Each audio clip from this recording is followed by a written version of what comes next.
Hello friends, आप देख रहे हैं आपका चैनल शेयर बाजार विद आयुष। तो दोस्तों, आज बाजार में हमको एक ब्लड बाथ देखने को मिला। एक ऐसी गिरावट देखने को मिली जो एक्सपेक्टेड नहीं थी। वैसे तो हम कह सकते हैं, देखिए पिछले 5 दिनों में बाजार जिस तरीके से नीचे आया है, पाँचों ही दिन अनएक्सपेक्टेड था। ना कोई रीज़न, ना कोई कारण, बाजार में सिर्फ गिरावट और गिरावट हमको देखने को मिली। 5 दिन में निफ्टी 4% लगभग टूटना, देखिए बहुत बड़ी बात है, कोई छोटी मोटी बात नहीं है। हमेशा हम क्या नोटिस करते हैं मार्केट के अंदर, एक गिरावट के बाद बाजार रिकवर कर जाता है। बट इस बार ऐसा हो रहा है कि एक पहली बात, ना हमको कारण पता है कि गिरावट के पीछे का कारण क्या है।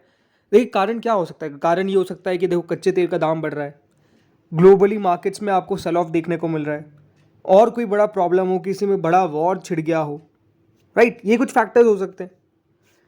खास बात इस बार क्या हो रही है कि तीनों फैक्टर्स दोस्तों हमारे काम नहीं आ रहे।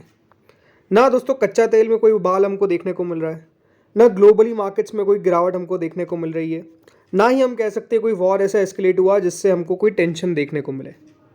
तो ये जो तीनों फैक्टर्स है वो बेसिकली इस बार नहीं है। बट स्टिल हमारे बाजार में आप एक चीज़ नोटिस क्या कर रहे हैं, वो है गिरावट। 3 दिन में निफ्टी कितना गिर चुका है, ऑलमोस्ट 833 अंक। एक महीने में तो ऑलमोस्ट 3.5% की गिरावट है, ऑलमोस्ट क्लोज टू 800 पॉइंट्स। इस तरीके से दोस्तों निफ्टी जो है वो भी हमको डाउन जाता हुआ दिख रहा है। और ऐसा नहीं कि गिरावट एक ही जगह है, ऑलमोस्ट हम कह सकते हैं चौतरफा गिरावट हमको देखने को मिल रही है। लार्ज कैप कंपेरेटिवली कम गिर रहे हैं, बट गिरावट है।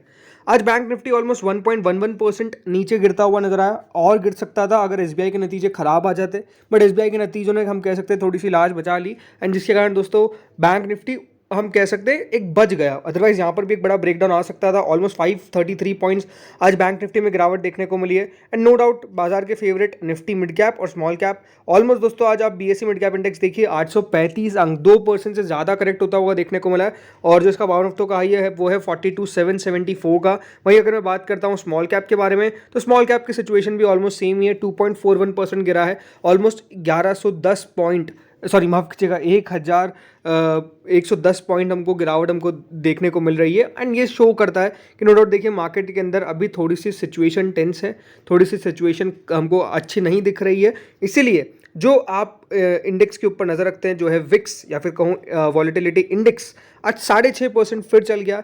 पिछले 5 दिनों में ये ऑलमोस्ट 31%, और एक महीने में तो 50% से ज़्यादा, बल्कि 60%, 63.82% का बड़ा जंप हमको देखने को मिला है। ऑलमोस्ट अगर मैं इसके बॉटम से देखूं तो पिछले 23 अप्रैल से 9 मई के बीच में ये 78% बढ़ चुका है। और इस 78% बढ़ना कोई बहुत मामूली बात नहीं है, ये आपको समझ में आना चाहिए।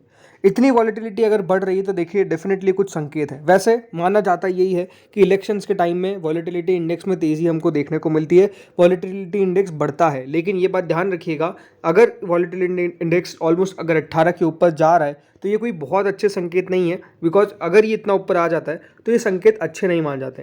क्या ऐसा पहली बार हो रहा है? देखिए लास्ट 5 साल की बात करते हैं, राइट। हमारे तो गवर्नमेंट 5 साल में बनती है, तो देखिए 5 साल पहले भी अगर आप नोटिस करेंगे तो तेज़ी तो हमको देखने को मिली, ऑलमोस्ट 26.34 अभी आप नोटिस कर सकते हैं, राइट। वहाँ से तो अभी नीचे ही है। ये कोविड का पीरियड है तो इसको आप बिल्कुल छोड़ दीजिए। बट 26.34 यानी इसका मतलब क्या है कि देखिए इलेक्शंस के टाइम पे वॉलेटिलिटी का बढ़ना बहुत ज़्यादा मामूली बात है। बट स्टिल हम ये कह सकते हैं कि देखिए अभी भी बाजार में अब जो सिचुएशन दिख रही है, राइट, जिस तरीके से गिरावट हमको देखने को मिल रही है, ये ज़रूर थोड़ा सा चिंताजनक बात है। अब क्यों है ये आपको मैं एक का एक करके बताता हूँ। सो पहला पॉइंट क्या है बाजार के गिरने का? पहला पॉइंट है ऑनगोइंग जनरल इलेक्शंस। देखिए सबसे इंपॉर्टेंट इवेंट हमारे बाजार के लिए, आप सबको छोड़ दीजिए, इलेक्शंस है। हमको ये पता चलना चाहिए कि अभी जो सरकार है वो किसकी बनेगी, राइट। करंट गवर्नमेंट बहुत फेवरेबल है, बिल्कुल सब मानते हैं। लेकिन यहाँ पर क्या प्रिंट किया गया या फिर क्या लिखा गया, ये पढ़ने वाली बात है। यहाँ पे देखिए क्या लिखा हुआ है, general elections have introduce uncertainty leading to a noticeable decrease in pre election enthusiasm. देखिए सबसे इंपॉर्टेंट बात है, क्यों इस बार लोगों का रुझान हमको बहुत ज़्यादा इलेक्शंस में देखने को नहीं मिल रहा है, क्योंकि जो शुरुआत के 2 फेज़ के वोटिंग टर्नआउट निकल कर आए वो डेफिनेटली देखिए थोड़े सा चिंताजनक थे। क्यों? क्योंकि उत्साह नहीं दिख रहा है वोटर्स के अंदर। सबसे इंपॉर्टेंट बात यही है, राइट। ये एक सबसे बड़ा फैक्टर था जो मार्केट ने 2 चरणों के बाद देखा, और तीसरे चढ़ने पे ऑलमोस्ट मैं कह रहा हूँ कि रिएक्शन दिया है बाजार ने। आगे माना है कि देखिए कंसेंसस क्या है कि जो प्राइम मिनिस्टर नरेंद्र मोदी है वो वापस से रीइलेक्ट होंगे। मार्केट क्लोजली मॉनिटर कर रहा है जो मार्जिन है उनके विक्ट्री का कितना रह सकता है।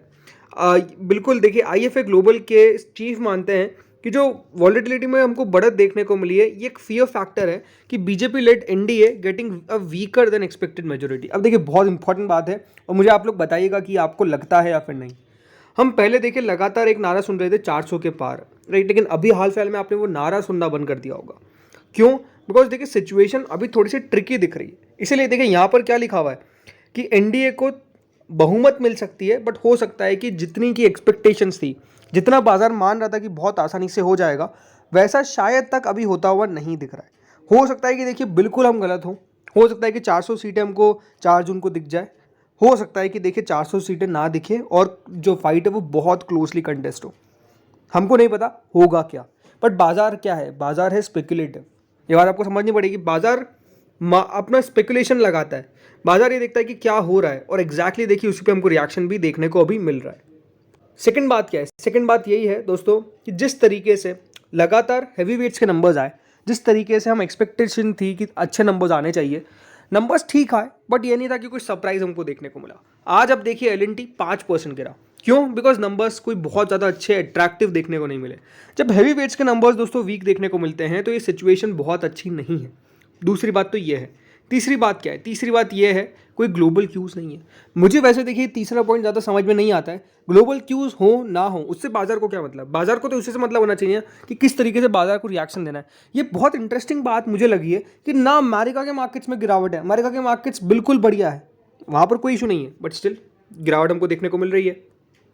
नेक्स्ट बात आती है दोस्तों यहाँ पर market reacted to earnings announcement. देखिए आज जैसे मैंने बताया आपको एसबीआई के नंबर्स अच्छे निकल कर आए, ये अपने आप में एक बढ़िया था।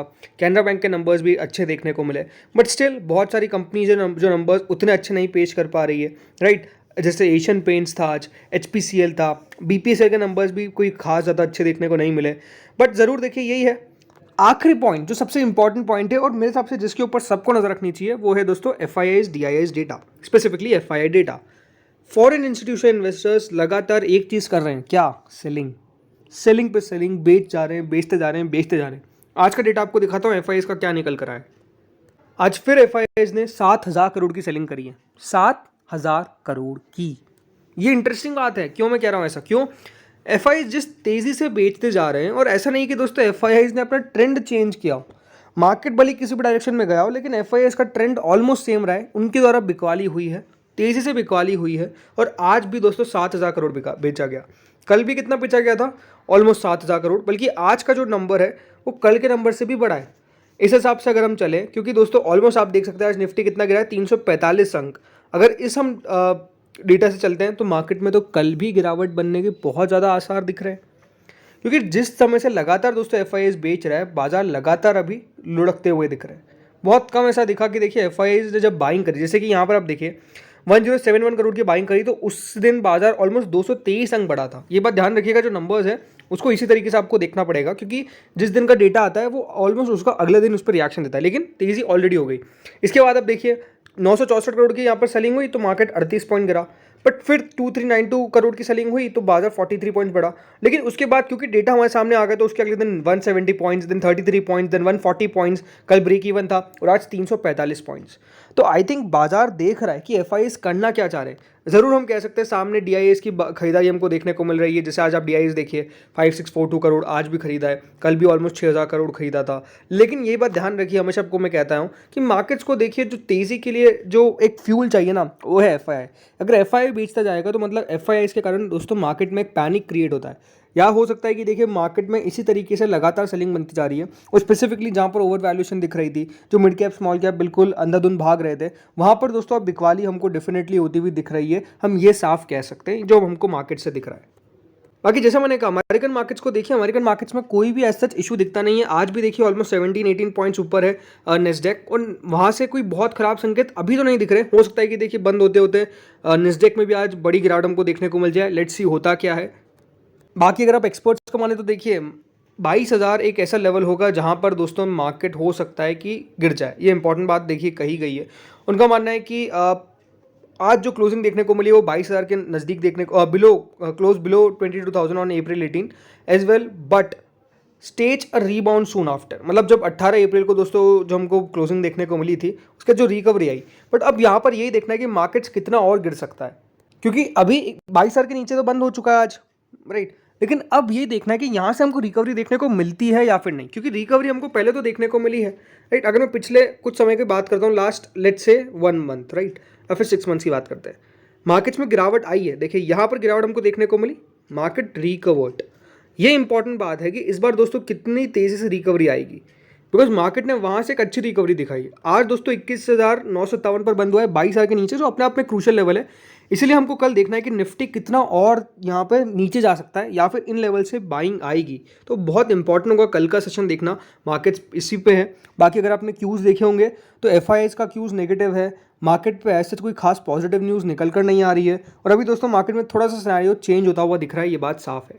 तो दोस्तों इस वीडियो में इतना ही था। बाकी आप लोग आपका व्यू बताइए, आपको क्या लगता है 4 जून से पहले, बिल्कुल 4 जून से पहले निफ्टी कौन से लेवल पर आप देख रहे हैं, एंड आपके हिसाब से क्या यहाँ पर जो टर्निंग पॉइंट है वो इलेक्शंस है, एफआईआईज़ का बेचना है, या फिर यहाँ पे जो ओवर वैल्यूएशन है वो सबसे ज़्यादा बड़ी हमारे लिए दिक्कत हो गई है। इस वीडियो में इतना ही था। Thank you friends watching this video.